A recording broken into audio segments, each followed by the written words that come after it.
My mother was a bookmaker, so she worked with men. And I used to admire how my mother walked into a room and the respect she got from men. Wow. It wasn't a respect that she got because she had big tits and because she laid the law down in that room. Yeah. I came from a very interesting background that I didn't know. When my mother was 16, her and her sister went to a dance in Cuba. And my mother couldn't find her sister. So she went outside and some guy was raping her. And my mother broke a bottle and cut the guy, stabbed him from one side of his back to the other. He died. So they had to get my mother out of Cuba into the States. So my mom went to like Curacao first. Curacao first. Yeah, we have a military base there, a huge military base. Huge. And then she went to the States. And then she went back to Cuba with a fake identity and everything disappeared. Wow. So I look at my daughter and I think about me and I know that that's in my blood. It's in there. That's a possibility. My mom had to think quick. I never knew the story until she died. Wow, she was fearless. I never knew the story. I saw her in action. In fact, yesterday I was Man, she must have been a strong woman, huh? Yesterday I was writing the fucking thing. Because I usually, like, when you go write jokes, sometimes you can't write jokes. So I'm just sitting there licking a pen, I'll fucking just write a story. Yeah. You know, like, let's write it. And I wrote a story about me and karate and how I got into karate. I got into karate because I played hooky and I got hit in the head with a lunchbox and I got stitches and I told my mother. And the next day she walked me to a black karate school, all black. Black people doing karate? Oh, yeah. No 1969, 68, New York City. How's that not a documentary? As a matter of fact, you know Laranja Orange? This guy's one of Eddie's black belts. Wow. He has a show, the Laranja. He's a black dude, but he makes believe he's Brazilian. And he That capoeira boy, huh? He insults everybody. His father was my first black belt. And his father would walk around with a fucking wooden sword and hit you. There was no giggling allowed. That's crazy. And I remember I got kicked in the stomach one time and got the wind knocked out of me. And I'm like, I'm not going back. And my mom grabbed me. She goes, you don't go back in there. I'm going to kick you in the stomach 50 fucking times. So get back in there. That's no big deal. You got kicked one time. He would make you run on the streets with your gi on, barefoot, in 1968. So you would be running past all your friends, and then the next day you go to school and your friends are like, hey, karate man, come on, show us some karate and shit. So then you'd be put on the spot, kind of. You kind of had to respect your art. You had to show your art to your friends, and you had to then you decide for yourself: do I respect my art? Am I going to show it, or what am I going to do in this moment? That's why I love the martial arts so much, because at that time I was so fucked up, but they brought me into something. And I used to get bullied by this kid, Rudy the Haitian. He was a Haitian kid. Yeah, Haitians can be wild, man. It's risky. It's 50-50 shot every time with a Haitian. And this is the 60s in New York. I don't even know what a Haitian is. Yeah. But the whole neighborhood called him Rudy the Haitian. And he was about my age. And he would beat me up like once a month or whatever. And one day I got the karate down. I lit this motherfucker up, Jack. I lit him up with kicks. Some fucking double dragon, Oh, yeah. huh? I got him with like 20 kicks to the stomach and shit.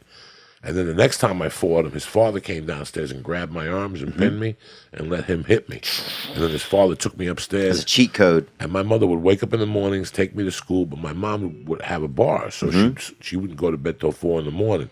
So she would do all this shit and then come home and take an afternoon nap.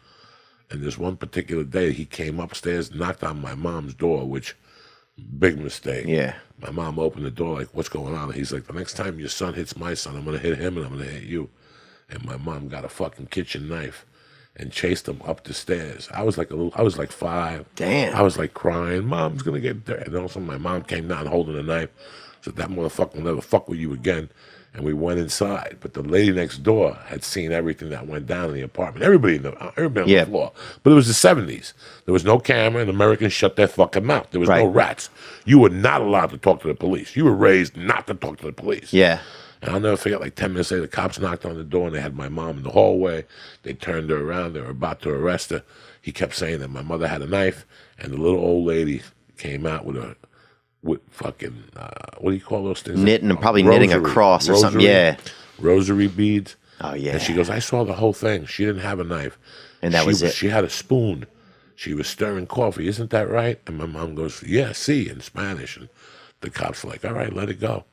And my mom was telling Rudy's father in Spanish that "Wa matale, hijo de puta," all this shit. And a week later, Rudy's family moved from the building. We never saw the Haitians again. Wow. That's now with your mom being so tough. Was it like was it tough to feel like affection from her? Because sometimes like my mom's a hard worker, right? My mom delivered, she's a delivery woman. She delivered newspapers when I was a kid. She delivers magazines now. She's always had a fucking van. Now she's got her husband. He has Alzheimer's. She don't even know he's in the van. He's with her every day, just fucking bouncing around in the fucking passenger seat. She had to get a fucking second seatbelt installed for him because he fucking would kind of slip. He's getting little. He would slip out of the fucking first one. And now she's got him just basically in a fucking straitjacket, just bouncing around. He has no clue where he is. Just delivering fucking news on wheels every day, So I think he's about 90, Your mom still does this? Mom still does it, dude.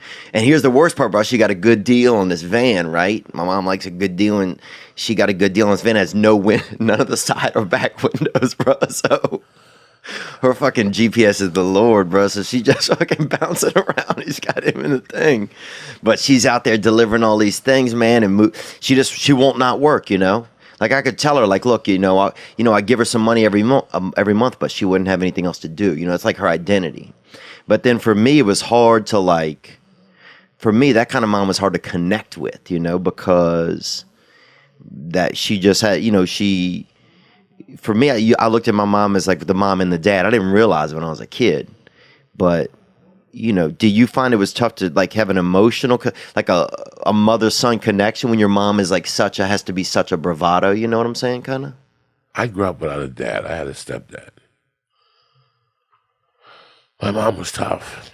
Yeah. My mom was very tough. In today's world, it would be light abuse.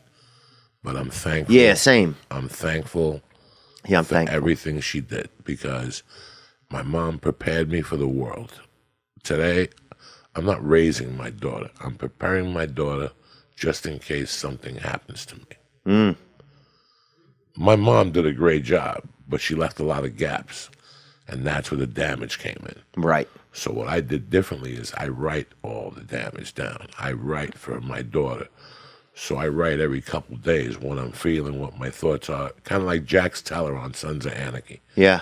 So if something does happen to you, she knows what's going on. She has all the fucking answers. She'll know the truth. I don't tell my daughter I'm a comedian. I don't show her, because if not, she's going to want to be a fucking comic in front of the stage. Right. Don't tell them. I don't even, like the pre-K teacher the other day said, have your daddy help you write it, but it's got to be clean. I don't want that shit. Don't tell her, because it's going to be all right for her to be the class clown. Right. I don't want her to be the class clown. My mom, dog, made me fight. My mom brought a girl home for me the first time. What the fuck? Till this day, I can look you guys both in the eye, and I don't even know if I fucked her. Yeah. I think I passed out from fear. Hope you enjoyed that video, and you can watch another. And you can watch this one, you can watch this one. Different options, different choices. Some guy just brings you one option, not this guy. Two options. Watch one, this one or this one.